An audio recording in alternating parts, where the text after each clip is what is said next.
The first human offensive against the Galactic Empire was bold, a decisive strike meant to demonstrate humanity's defiance. At the heart of the campaign lay Proxima Centauri, a critical system housing an imperial logistics hub. Humanity had no illusions of the challenges ahead. This was not a battle for survival, it was a message. Humanity would not kneel. Admiral Jason Kane stood on the bridge of the Resolute, the flagship of humanity's fleet, his sharp eyes fixed on the holographic display. The Imperial fleet outnumbered his forces 3-1, their vessels larger and more advanced.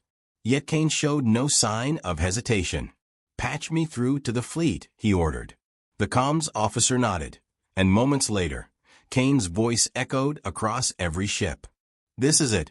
They think they're invincible. They think we're nothing but a fledgling race to be crushed underfoot. Today we prove them wrong. Trust in your crew, trust in your training, and trust in the spirit of humanity. We fight for Anders. We fight for freedom. No retreat, no surrender." Cheers erupted through the fleet as ships moved into position. Kane's battle plan was daring, relying on precise timing and the element of surprise. At his command, a dozen stealth frigates, equipped with the quantum entanglement weapons designed by Dr. Elena Voss, slipped into the enemy's flanks. Invisible to Imperial scanners, they targeted key ships, command vessels, and carriers. The battle began with a flash of light as the new weapon struck. Energy pulses collapsed the shields of an Imperial dreadnought, rendering its formidable hull vulnerable. Kane seized the moment. "All ships engage," he ordered. The Resolute surged forward, flanked by destroyers and corvettes. Humanity's fleet struck hard and fast, using their smaller size and superior maneuverability to their advantage. The Empire's rigid formation faltered as ships scrambled to respond. Inside the Resolute, Kane directed the battle with cold precision. "Target their rear guard. Force them to overcommit their forward fleet," he said, his voice calm despite the chaos outside. Explosions dotted the void as human torpedoes found their marks. On the Imperial flagship Eviscerator, Admiral Thal Varric watched the battle with growing frustration. A seasoned officer, he had fought countless campaigns, yet he had never encountered an enemy like this. Humanity's tactics were unconventional, their ships unpredictable. "Adjust our formation," Varric barked, slamming a fist on the command console. "Cut off their flanking forces." But the humans were already 2 steps ahead. Thorn's guerrilla strike teams, hidden aboard cloaked shuttles, infiltrated Imperial ships, disabling engines and sowing chaos. In one brutal strike, an entire Imperial destroyer turned on its allies before being scuttled. Amid the carnage, the tide of the battle began to shift. The Empire's fleet, though formidable, was designed for overwhelming force, not adaptability. Humanity exploited every weakness, striking where the Empire was least prepared. On the ground at Proxima Centauri's main station, Imperial troops scrambled to evacuate as human commandos stormed the facility. The Scifi allies played a crucial role, using their knowledge of Imperial infrastructure to disable critical defenses. As the station's core detonated, a shockwave rippled through the enemy's ranks, both in space and on the ground. By the time the Empire's fleet retreated, the system was a graveyard of twisted metal and shattered hulls. Humanity's fleet, though battered, remained victorious. Kane stood on the bridge of the Resolute, his expression grim yet triumphant. "Status report," he demanded. "Significant damage across our fleet, Admiral," his XO replied. "But our forces are intact. Proxima is ours." Kane nodded. "Good. Begin recovery operations. We need to be ready for their next move." The victory sent shockwaves across the galaxy. For the first time, the Empire had been defeated in open battle by a species they deemed insignificant. Imperial propaganda attempted to downplay the loss, but the truth was undeniable. Humanity was a force to be reckoned with. On Earth, celebrations erupted as news of the victory spread. Cities lit up with displays of light, and Anders' name was chanted in streets across the colonies. Yet, amid the jubilation, President Castillo remained focused. The Empire would not take this defeat lightly. In the imperial capital, Emperor Kaler convened an emergency meeting. The loss at Proxima was a stain on the Empire's reputation, and his anger was palpable. "They have drawn blood," Kaler growled, his golden eyes alight with fury. "They will pay for this insult." Even as the Empire prepared to retaliate, cracks began to show within its ranks. The Scifi rebellion spread to other oppressed species, emboldened by humanity's victory. Sabotage became rampant, slowing imperial responses. Back on Earth, Kane and his team analyzed the next steps. The war was far from over, and the Empire's resources were vast. Yet humanity's ingenuity and resilience had proven to be their greatest strength. As Kane reviewed plans for the next offensive, Dr. Voss entered the command room, a data pad in hand. "Admiral, I've been working on something," she said, her voice tinged with urgency. "If we can refine the quantum entanglement weapons further, we might be able to disable entire fleets without firing a shot." Kane raised an eyebrow. "Do it," he said. "We'll need every advantage we can get." The story's final moments unfolded in a broadcast from President Castillo. Standing in front of the Terran flag, her voice carried the weight of every human soul. "We are no longer fighting for survival," she declared. "We are fighting for the future of every being who dreams of freedom. We will not stop. We will not bow. And we will not forget those who sacrificed everything to bring us to this moment. Humanity will prevail." As the broadcast ended, the camera panned to the stars, vast, endless, and full of promise. The war was only beginning, but humanity stood ready to face whatever came next. In the weeks following General Anders' assassination, the wheels of humanity's war machine turned faster than ever before. In a fortified underground bunker beneath the icy surface of Europa, the top military minds of humanity convened in secret. The room, bathed in the sterile glow of holographic maps and data feeds, buzzed with urgency. Admiral Jason Kane stood at the head of the table, his voice cutting through the tension like a blade. "We're not facing just another adversary," Kane began, his steely eyes scanning the room. "The Empire is larger, better equipped, and more experienced. They think that gives them the upper hand. What they don't understand is that we don't fight like they do." Around the table sat an eclectic mix of military officers, scientists, and representatives from humanity's colonies. Among them was Dr. Elena Voss, a renowned physicist, and Yarrick Thorne, a former smuggler turned guerrilla warfare expert. Their presence spoke volumes about the strategies humanity was prepared to employ. Dr. Voss adjusted her glasses and gestured to a holographic display. "We've been working on something new," she said, her voice calm but tinged with excitement. "A prototype weapon system that uses quantum entanglement to deliver precision strikes. It's untested in combat, but if it works, it could give us a significant edge." Thorne leaned back in his chair, his expression skeptical. "High-tech gadgets are great, Doc, but what we need is unpredictability. The Empire's too rigid, too reliant on protocol. Hit them where they don't expect it, and they'll crumble." Kane nodded, his mind already weaving their ideas into a cohesive plan.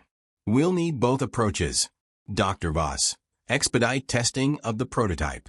Thorne, I want you to organize a network of resistance cells in occupied systems.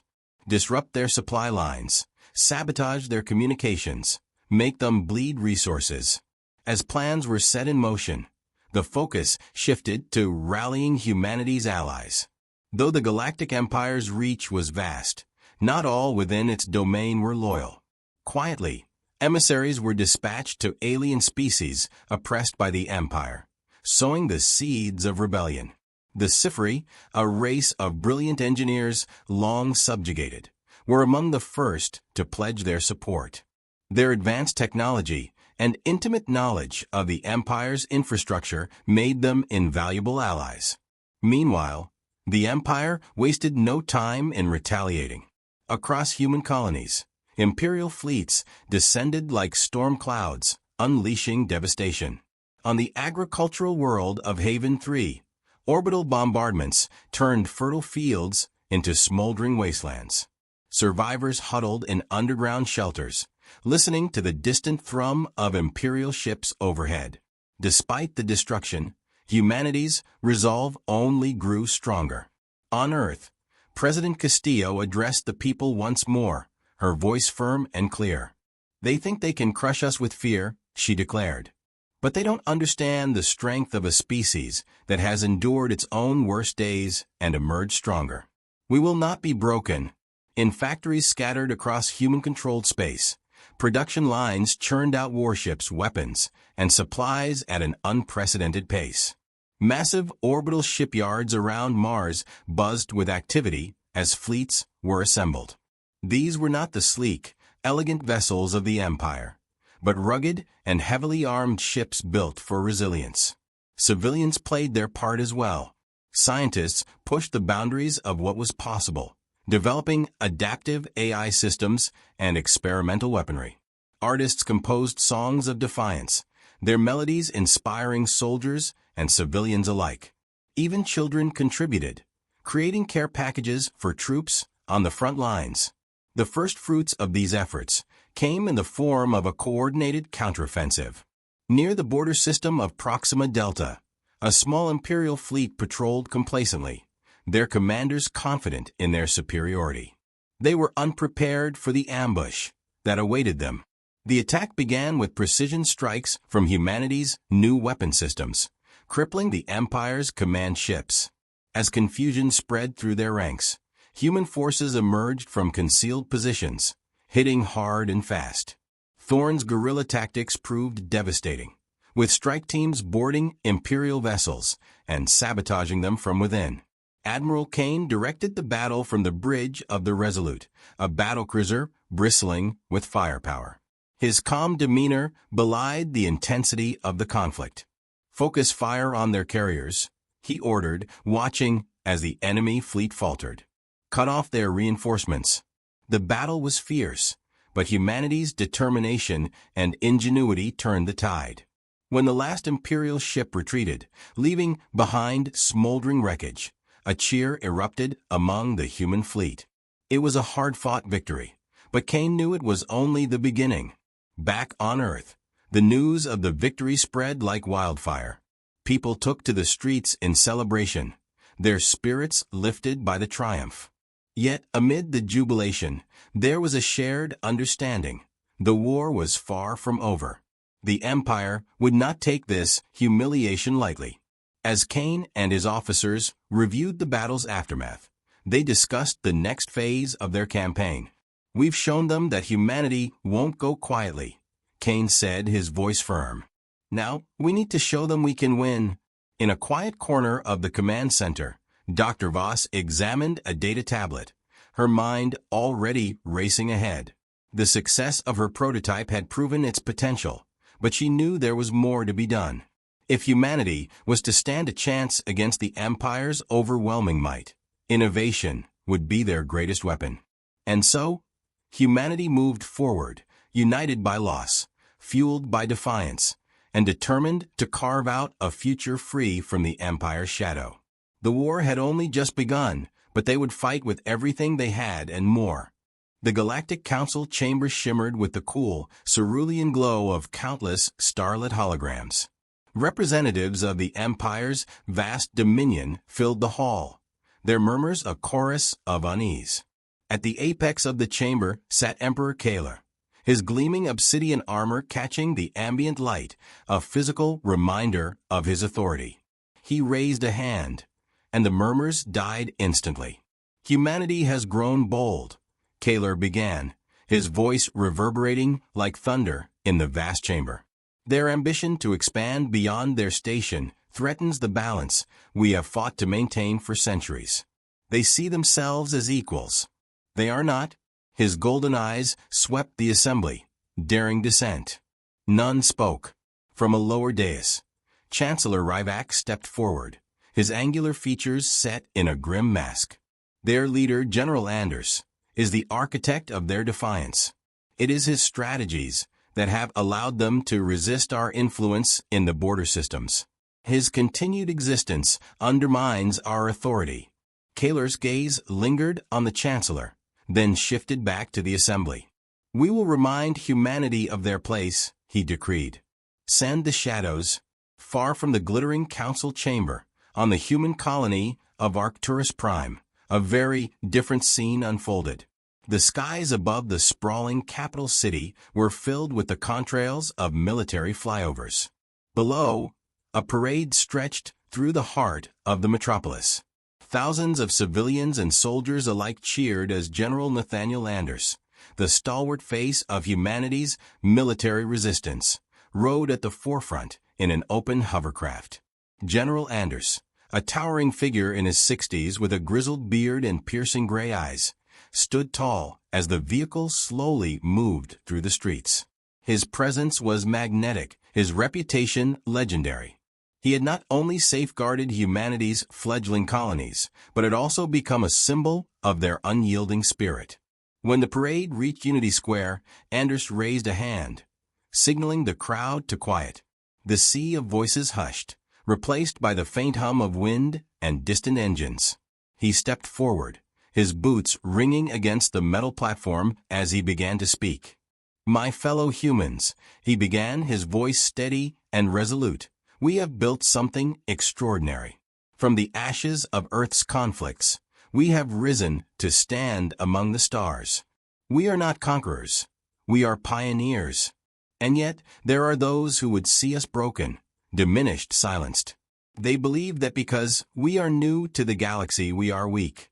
They are wrong. The crowd erupted in applause, but Anders raised his hands again, his expression hardening.